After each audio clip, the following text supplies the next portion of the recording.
أعوذ بالله من الشيطان الرجيم. بسم الله الرحمن الرحيم. إن الذين آمنوا والذين هادوا والنصارى والصابئين من آمن بالله واليوم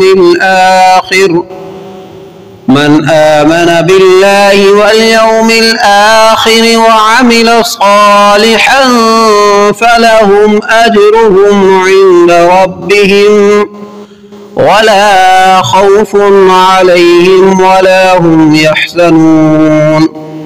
وإذ أخذنا ميثاقكم ورفعنا فوقكم الطور خذوا ما آتيناكم بقوة واذكروا ما فيه لعلكم تتقون. ترجمہ کنز الایمان.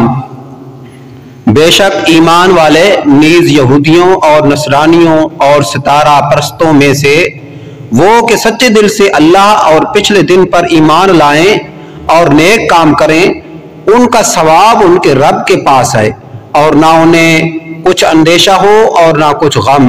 اور جب ہم نے تم سے عہد لیا اور تم پر طور کو اونچا کیا، لو جو کچھ ہم تم کو دیتے ہیں زور سے اور اس کے مضمون یاد کرو، اس امید پر کہ تمہیں پرہیزگاری ملے. ترجمہ کنز العرفان. بے شک ایمان والوں نیز یہودیوں اور عیسائیوں اور ستاروں کی پوجا کرنے والوں میں سے جو بھی سچے دل سے اللہ پر اور آخرت کے دن پر ایمان لے آئیں اور نیک کام کریں تو ان کا ثواب ان کے رب کے پاس ہے، اور ان پر نہ کوئی خوف ہوگا اور نہ وہ غمگین ہوں گے. اور یاد کرو جب ہم نے تم سے عہد لیا اور تمہارے سروں پر طور پہاڑ کو معلق کر دیا اور کہا کہ مضبوطی سے تھامو اس کتاب کو جو ہم نے تمہیں عطا کی ہے، اور جو کچھ اس میں بیان کیا گیا ہے اسے یاد کرو، اس امید پر کہ تم پرہیزگار بن جاؤ.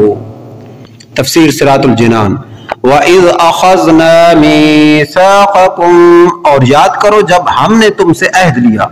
اس آیت میں یہودیوں سے فرمایا جا رہا ہے کہ وہ وقت یاد کرو کہ جب اللہ تعالیٰ نے بنی اسرائیل سے عہد لیا کہ وہ توریت کو مانیں گے اور اس پر عمل کریں گے، لیکن پھر انہوں نے اس کے احکام کو بوجھ سمجھ کر قبول کرنے سے انکار کر دیا، حالانکہ انہوں نے خود بڑی التجا کر کے حضرت موسیٰ علیہ السلام سے ایسی آسمانی کتاب کی درخواست کی تھی جس میں قوانین شریعت اور آئین عبادت مفصل مذکور ہو، اور موسیٰ علیہ السلام نے ان سے بار بار اس کے قبول کرنے اور اس پر عمل کرنے کا عہد لیا تھا، اور جب وہ کتاب عطا ہوئی تو انہوں نے اسے قبول کرنے سے انکار کر دیا اور عہد پورا نہ کیا.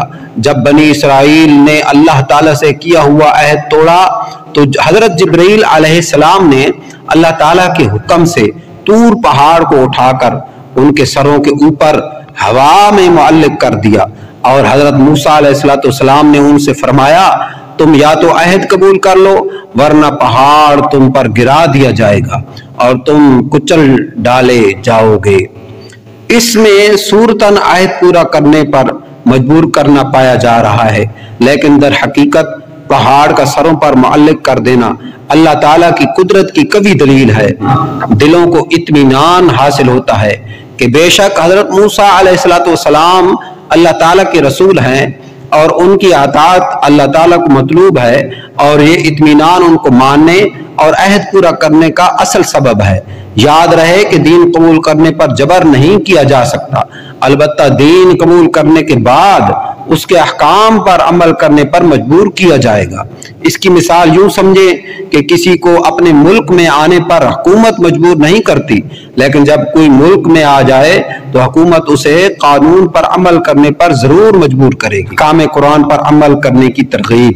علامہ اسماعیل حقی رحمۃ اللہ علیہ فرماتے ہیں کہ اللہ تعالیٰ کی کتابوں سے مقصود ان کے تقاضوں کے مطابق عمل کرنا ہے، نہ فقط زبان سے بالترتیب ان کی تلاوت کر. اس کی مثال یہ ہے کہ جب کوئی بادشاہ اپنی سلطنت کے کسی حکمران کی طرف کوئی خط بھیجے اور اس میں حکم دے کہ فلاں فلاں شہر میں اس کے لیے ایک محل تعمیر کر دیا جائے، اور جب وہ خط اس حکمران تک پہنچے تو وہ اس میں دیے گئے حکم کے مطابق محل تعمیر نہ کرے، البتہ اس خط کو روزانہ پڑھتا رہے۔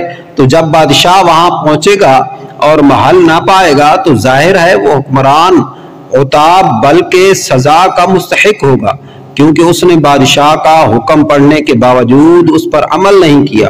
تو قرآن بھی اسی خط کی طرح ہے جس میں اللہ تعالیٰ نے اپنے بندوں کو حکم دیا کہ وہ دین کے ارکان جیسے نماز اور روزہ وقت کی تعمیل کریں، اور بندے فقط قرآن مجید کی تلاوت کرتے رہیں اور اللہ تعالیٰ کے حکم پر عمل نہ کریں تو ان کا فقط قرآن مجید کی تلاوت کرتے رہنا حقیقی طور پر فائدہ مند نہیں۔ روح البیان البقرہ۔ یہی بات امام غزالی رحمۃ اللہ علیہ نے متعدد جگہوں پر فرمائی ہے۔ صدق اللہ العظیم۔